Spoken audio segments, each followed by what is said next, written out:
Good evening बच्चों, मैं शिवांशु सिंह एक बार फिर से आप सभी का स्वागत करता हूं अपने YouTube channel study with Shiv में। और जैसा कि आपका एक चैप्टर इससे पहले वाटर रिसोर्सेस कंप्लीट हो गया था, आज हम बात करने जा रहे हैं चैप्टर नंबर 4 की, जिसका नाम है एग्रीकल्चर। ठीक है, तो एग्रीकल्चर वर्ड से आप पहले से ही परिचित हैं कि एग्रीकल्चर का मतलब क्या होता है, खेती।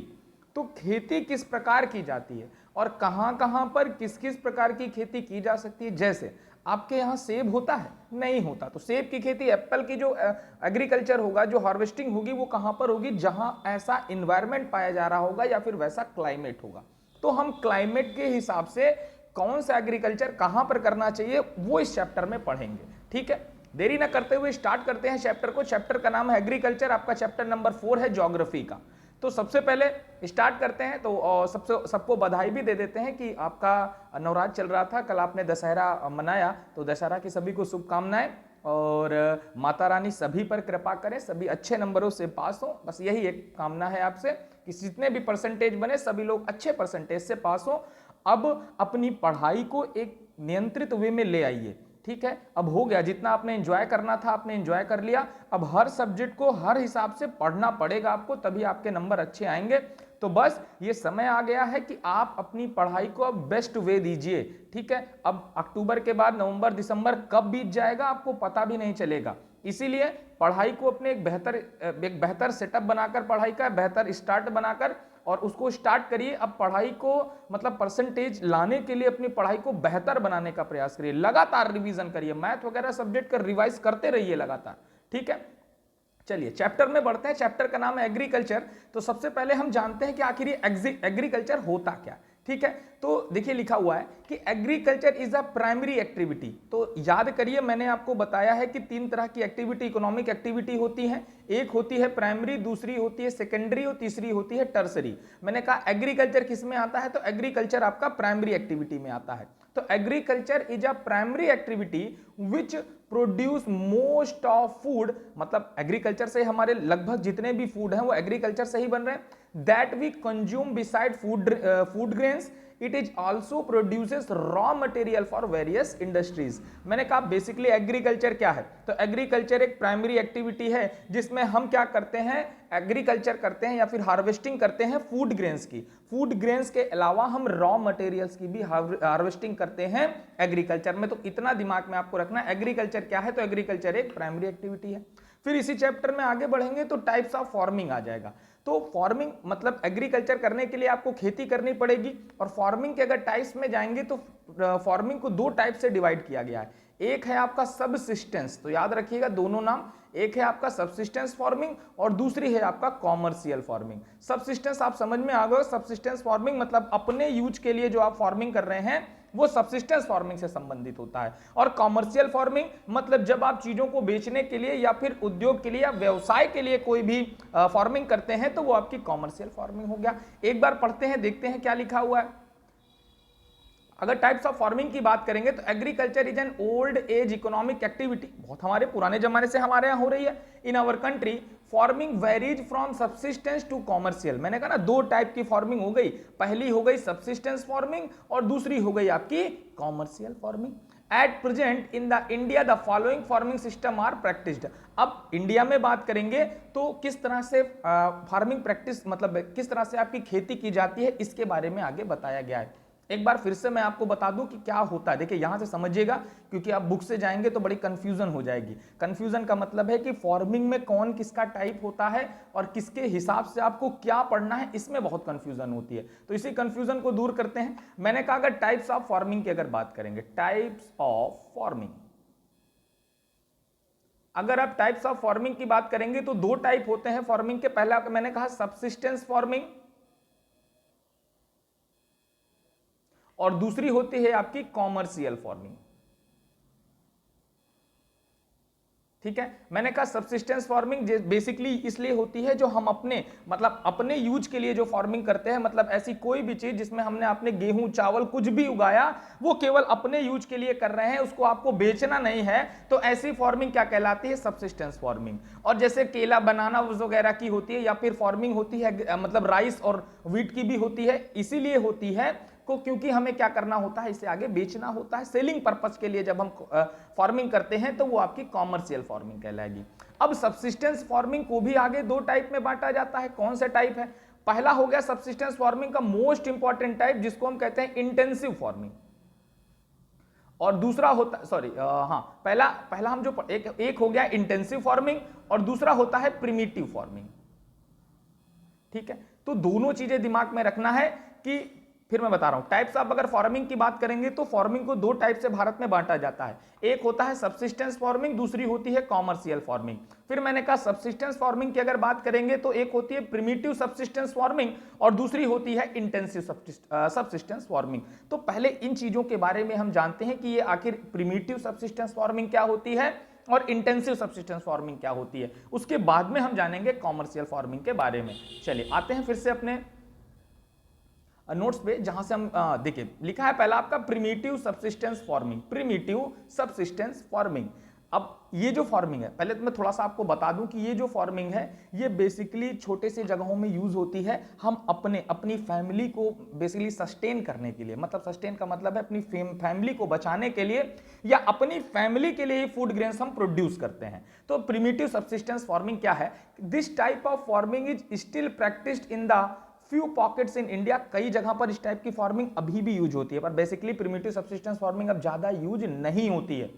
This is practised an small patch of land, एक छोटा सा आपका लैंड होता है, ठीक है, मतलब मैंने कहा ना एक छोटा सा खेत हो गया, with the help of primitive tools. अब प्रिमिटिव टूल्स क्या हैं? जैसे हाउडा हो गया, वही फावड़ा, कुल्हाड़ी, इन सब, फावड़ा, खुआर, इन सब के द्वारा हम क्या करते हैं, ये प्रिमिटिव सब्सिस्टेंस फार्मिंग करते हैं। फिर से मैं बता रहा हूं, मैंने कहा this type of farming is still practice in the few pockets in India, मतलब अभी भी इंडिया में बहुत थोड़े से जगह पर ये फार्मिंग यूज होती है। उसके बाद किस तरह से यूज हो रही है? इसमें एक छोटा सा पैच ऑफ लैंड होता है, एक छोटा सा खेत होता है, with the help of primitive tools. Primitive tools कौन है? हाउ है, डॉ है और डिगिंग स्टिक्स है।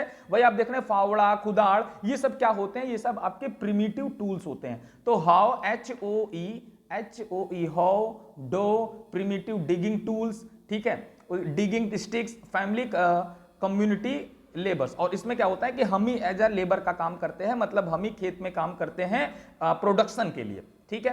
तो प्रिमिटिव सब्सिस्टेंस फार्मिंग सिंपल सी अगर समझें तो एक छोटे से पैच ऑफ लैंड में इंडिया में ये फार्मिंग होती है, जिसमें हम प्रिमिटिव टूल्स का यूज करते हैं। प्रिमिटिव टूल्स कौन है? हाउ, डॉ, डिगिंग स्टिक्स है, और इसमें जो लेबर काम करते हैं तो वो भी फैमिली से ही बिलोंग करते हैं, मतलब हम ही लोग इसमें लेबरिंग का काम करते हैं, ठीक है।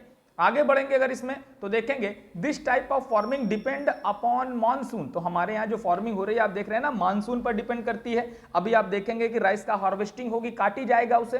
तो this type of farming depend on the monsoon, natural fertility of soil and suitable environment condition for growing crops. तो सब्सिस्टेंस फार्मिंग के लिए हमें सिंपल सी चीज क्या चाहिए? तो मैंने बताया आपको सब्सिस्टेंस फार्मिंग एक स्मॉल पैच ऑफ लैंड में हो रही है, मतलब एक छोटा सा लैंड है, एक छोटा सा खेत है जहां पर ये सब्सिस्टेंस फार्मिंग हो रही है। और इसके बाद अगर सब्सिस्टेंस फार्मिंग हो रही है तो इसमें प्रिमिटिव टूल्स का उपयोग किया जा रहा है। कौन कौन प्रिमिटिव टूल्स हैं? हाउ है, डो है और डिगिंग स्टिक्स है, उसके बाद यहां पर एज अ लेबर भी हम फैमिली मेंबर ही यूज होते हैं, मतलब लेबर का काम भी फैमिली मेंबर करते हैं। उसके बाद मैंने आपको बताया किस पर डिपेंड करती है, तो डिपेंड ऑन मानसून पर डिपेंड करती है, मतलब हमारे यहाँ सीजन्स पर डिपेंड करती है। और फर्टिलिटी ऑफ सॉइल्स पर डिपेंड करती है कि उस सॉइल्स में कौन सी चीजें उगाई जा सकती हैं। जैसा मैंने कहा ना, अंगूर, क्या आपको देखते हैं कि आपके यहाँ, आपके अगल बगल क्षेत्र में अंगूर या सेब की खेती की जाती हो? नहीं की जा सकती। क्यों नहीं की जा सकती? क्योंकि सॉइल्स उसके लिए अवेलेबल नहीं है, इन्वायरमेंट उसके लिए अवेलेबल नहीं है यहां पर, इसीलिए यहां पर इन सब चीजों की खेती नहीं की जा सकती है, ठीक है। This type of farming depend on monsoon, ये तो हो ही गया, आपने पढ़ ही लिया। उसके आगे अब इस प्रिमिटिव सब्सिस्टेंस फार्मिंग की एक सबसे बड़ी फार्मिंग होती है जिसको हम स्लैश एंड बर्न फार्मिंग के नाम से जानते हैं। ये इसका टाइप होता है, ठीक है, टाइप कह लें, या फिर इसके अंतर्गत प्रिमिटिव सब्सिस्टेंस फार्मिंग के अंतर्गत एक फार्मिंग आती है जिसको हम स्लैश एंड बर्न फार्मिंग कहते हैं। स्लैश का मतलब काटना और काटने के बाद जला देना और फिर फार्मिंग करना, यही स्लैश एंड बर्न फार्मिंग कहलाती है, ठीक है। होता क्या, सिंपल से पहले हिंदी में इसको समझते हैं क्या होता है। इसमें जो लोग होते हैं ना, ये जो स्लैश एंड बर्न फार्मिंग करते हैं, ये फार्मिंग ऐसी होती है कि ये अपना पैच ऑफ लैंड्स को हमेशा चेंज करते रहते हैं। आज उन्होंने यहां पर देखा कई सारी झाड़ियां हैं, झाड़ियों को काट कर जला दिया, वहां पर फार्मिंग की। जब तक उस सॉइल की फर्टिलिटी रहती है तब तक वो फार्मिंग करते हैं, और जैसे ही फर्टिलिटी उनको खत्म होने लगती है तो फिर वो मूव ऑन कर जाते हैं, फिर दूसरे पैच ऑफ लैंड में पहुंचते हैं, वहां काटते हैं, जलाते हैं, फिर वहां फार्मिंग करते हैं। इस तरह एक सिंगल जगह पर फार्मिंग ये नहीं होती है। स्लैश एंड बर्न फार्मिंग जो होती है वो जगह बदल बदल कर फार्मिंग होती है। ठीक है, ये सिंपल सी बात थी। अब इसमें देखते हैं क्या आपकी एनसीईआरटी में लिखा हुआ है।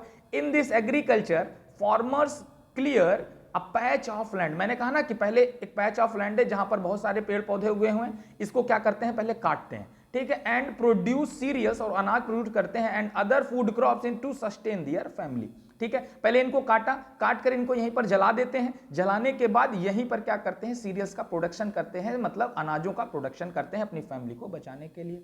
When the soil fertility decreases the farmers shift. मैंने कहा ना कि जब सॉइल की फर्टिलिटी कम होने लगती है तो फार्मर्स क्या करते हैं, शिफ्ट कर जाते हैं, clear a fresh patch of land. अब दूसरे पैच ऑफ लैंड्स पे जाते हैं, उसको क्लियर करते हैं और वहां पर एग्रीकल्चर करते हैं। तो सिंपल सी बात है, जो स्लैश एंड बर्न फार्मिंग हो रही है वो एक ही स्थान पर लगातार नहीं होती। जैसे हमारे यहाँ, अगर आपके यहाँ खेत होगा तो आपको पता होगा सालों से उसी खेत में फार्मिंग हो रही है, तो उसे स्लैश एंड बर्न फार्मिंग नहीं कहेंगे, उसे इंटेंसिव फार्मिंग कहेंगे। ठीक है, तो slash and burn farming primitive farming के अंतर्गत आती है। और यहां पर क्या होता है, फिर से एक बार बता रहा हूं, क्या है कि कुछ आदमी है, ठीक है, एक झुंड होता है, गोल होता है, एक समूह होता है, वहां के लोग ट्रेवल करते रहते हैं, मतलब हमेशा अपने जगह को चेंज करते रहते हैं। अब जब अपनी जगह को चेंज कर रहे हैं तो किसी एक नई जगह पर पहुंचे, जब वो नई जगह पर पहुंचे तो उन्होंने वहां पर फ्रेश पैच ऑफ लैंड्स में जितनी भी झाड़ी झंखाड़ी पेड़ पौधे हैं उसको काटकर उसको वहीं पर जला दिया और वहीं पर क्या करते हैं, अनाज उगाते हैं। और ये तब तक करते हैं जब तक उस सॉइल्स की फर्टिलिटी बनी रहती है, और जैसे ही फर्टिलिटी खत्म होने लगती है फिर ये मूव ऑन कर जाते हैं नेक्स्ट पैच ऑफ लैंड पर, उसको क्लियर करते हैं, उसको जलाते हैं, और फिर वहां पर क्या करते हैं, प्रोडक्शन करते हैं। तो ये होता है स्लैश एंड बर्न फार्मिंग। ठीक है, क्या कह रहा है, शिफ्टिंग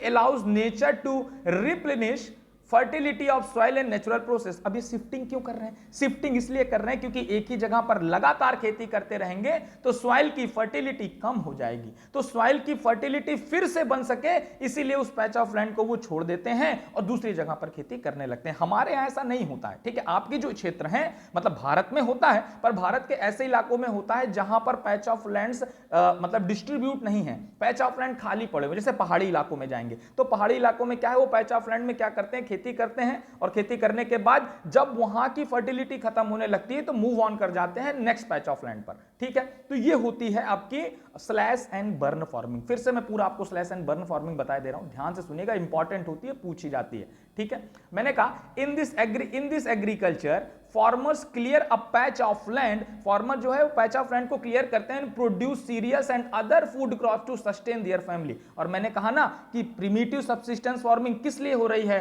केवल अपनी फैमिली को सस्टेन करने के लिए, मतलब केवल अपनी फैमिली का पेट भरने के लिए फार्मिंग हो रही है, बेचने के लिए नहीं हो रही है। तो स्लैश एंड बर्न फार्मिंग केवल सस्टेन करने के लिए, अपनी फैमिली को बचाने के लिए होती है। ठीक है, और फिर कह रहा when the soil fertility decreases, जैसे ही सॉइल फर्टिलिटी कम होने लगती है, farmer shift and clear a fresh patch of land. अब एक फर्टिलिटी वहां पर उन्होंने सीरियल्स उगाया 1 2 साल 3 साल, जब देखा कि फर्टिलिटी कम होने लगी है तो फिर वो मूव ऑन कर जाते हैं दूसरे पैच ऑफ लैंड पर और वहां पर एग्रीकल्चर करते हैं। और ये क्यों करते हैं, शिफ्टिंग क्यों करते हैं, तो शिफ्टिंग इसलिए करते हैं कि रिप्लेनिशबल, मतलब दोबारा जो फर्टिलिटी है वो सॉइल अपनी प्राप्त कर सके, इसीलिए क्या करते हैं, शिफ्ट करते रहते हैं, मतलब इसीलिए इसे शिफ्टिंग कल्टीवेशन के नाम से भी जाना जाता है। तो याद रखिएगा, इसे शिफ्टिंग कल्टीवेशन के नाम से भी जाना जाता है या शिफ्टिंग एग्रीकल्चर के नाम से भी जाना जाता है। ठीक है, अब ये हमारे भारत में अलग अलग जगह पर अलग अलग नाम से जानी जाती है और ये इंपॉर्टेंट पड़ता है, ये पूछा जाता है आपके ऑब्जेक्टिव में।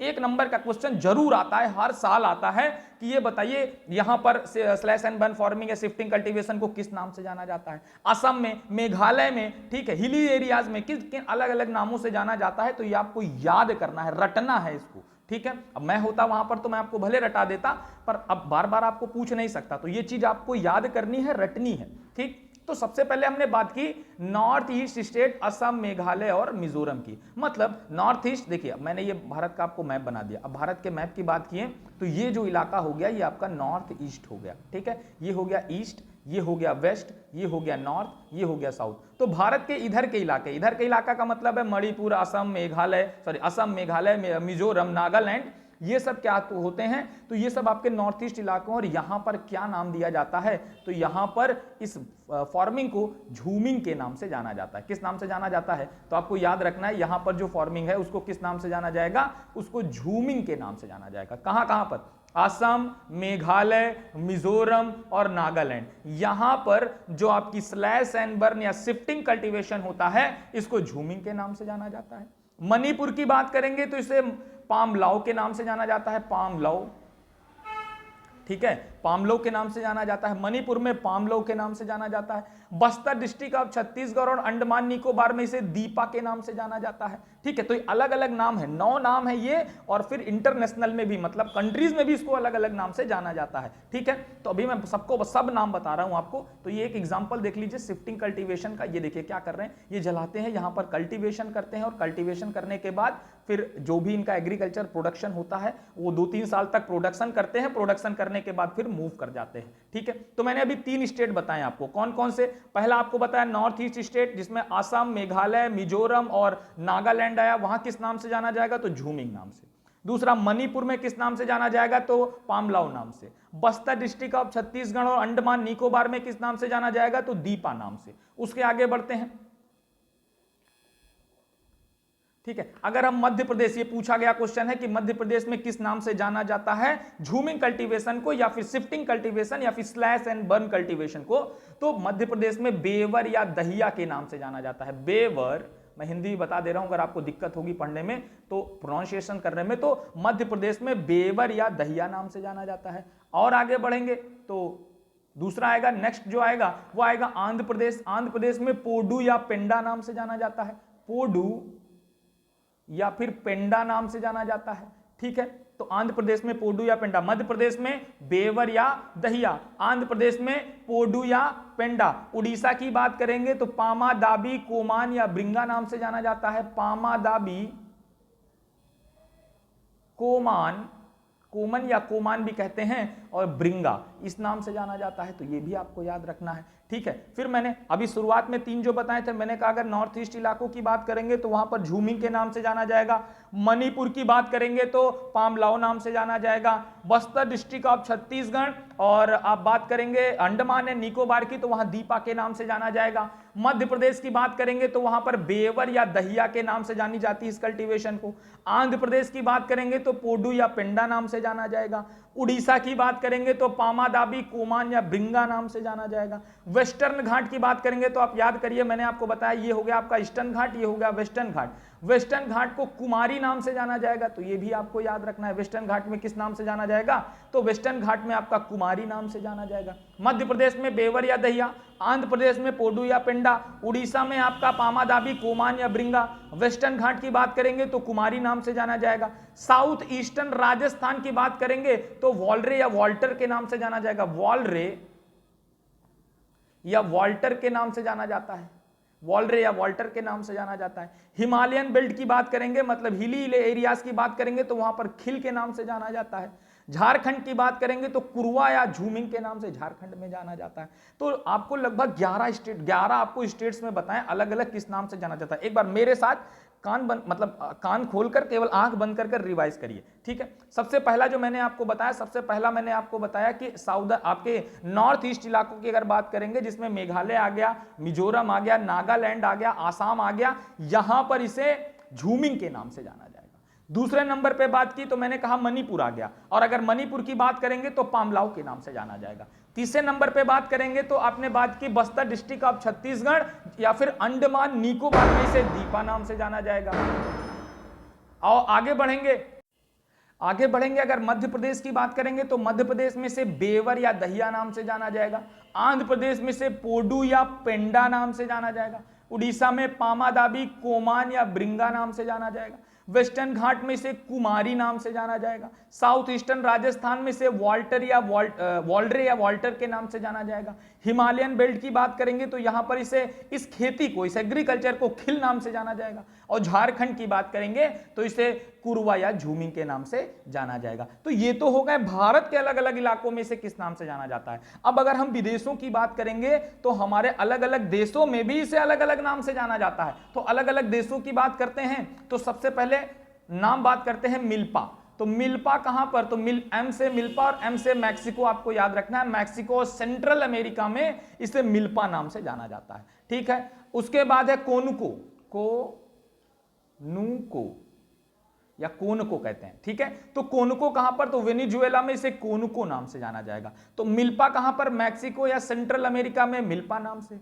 कोनुको की बात करेंगे तो वेनेजुएला में कोनुको नाम से। रोका की बात करेंगे तो रोका कहां पर, ब्राजील, तो ब्राजील में रोका नाम से जाना जाएगा। मिल्पा कहां पर, तो मिल्पा आपका मैक्सिको, कोनुको वेनेजुएला, रोका ब्राजील। मसौल की बात करेंगे तो सेंट्रल अफ्रीका में इसे मसौल के नाम से जाना जाता है, मसौल, ठीक है। और आगे बढ़ेंगे तो दो ठो और बचे हैं जिसमें एक लदांग, लदांग की बात करेंगे तो इंडोनेशिया में लदांग नाम से जाना जाता है। और रे की बात करेंगे तो रे कहां पर कहा जाता है, तो वियतनाम में। तो इतना अभी आपको याद करना है स्लैश एंड बर्न फार्मिंग से, ठीक है। स्लैश एंड बर्न फार्मिंग मैंने सिंपल सी आपको बताई क्या होता है कि ये शिफ्टिंग कल्टीवेशन के नाम से जाना जाता है। जो फार्मर्स होते हैं वो स्मॉल पैच ऑफ लैंड्स में कल्टीवेशन करते हैं और तब तक कल्टीवेशन करते हैं जब तक वहां की सॉइल फर्टिलिटी बनी रहती है। और जैसे ही सॉइल की फर्टिलिटी रिड्यूस होने लगती है, कम होने लगती है, वो नेक्स्ट पैच ऑफ लैंड पर मूव कर जाते हैं। क्यों मूव कर जाते हैं, तो मूव करने का कारण केवल यही होता है कि वो जो वहां की सॉइल फर्टिलिटी है वो फिर से क्या करे, रिप्लेनिशेबल हो सके, मतलब दोबारा सॉइल फर्टिलिटी प्राप्त कर सके, ठीक है। और इसमें मैंने बताया अलग अलग स्थान पर अलग अलग नामों से जाना जाता है। एक बार फिर से मैं आपको बता दे रहा हूं, देख लीजिए, इनको याद कर लीजिए, ये इंपॉर्टेंट होते हैं, आपके पूछे जाते हैं, ठीक है। मैंने कहा नॉर्थ ईस्टर्न स्टेट की बात करेंगे तो झूमिंग के नाम से असम, मेघालय, मिजोरम और नागालैंड में, मणिपुर में पामलाओ, बस्तर डिस्ट्रिक्ट ऑफ छत्तीसगढ़ और अंडमान एंड निकोबार में इसे दीपा नाम से जाना जाता है। और बात करेंगे, देखिए ये फार्मिंग का एक एग्जांपल था। और बात करेंगे तो मध्य प्रदेश में इसे बेवर या दहिया नाम से जाना जाएगा। आंध्र प्रदेश में पोडू या पेंडा नाम से जाना जाएगा। उड़ीसा में पामाडाबी, कोमान या ब्रिंगा नाम से जाना जाता है। वेस्टर्न घाट की बात करेंगे तो कुमारी नाम से जाना जाएगा।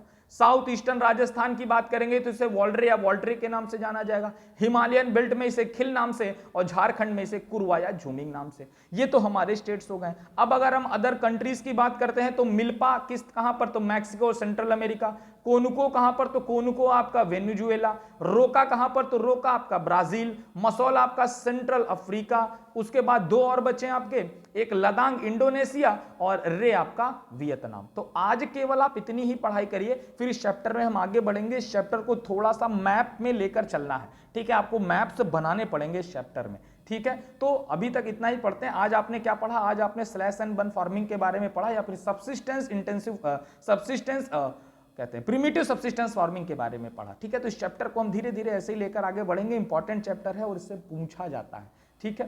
तो दिमाग में रखिएगा इस चैप्टर को। तो बस आज इतना ही, अच्छे से सभी लोग पढ़ाई करिए, फिर हम कल आएंगे, एक बार रिवाइज करेंगे इसे, फिर आगे बढ़ेंगे।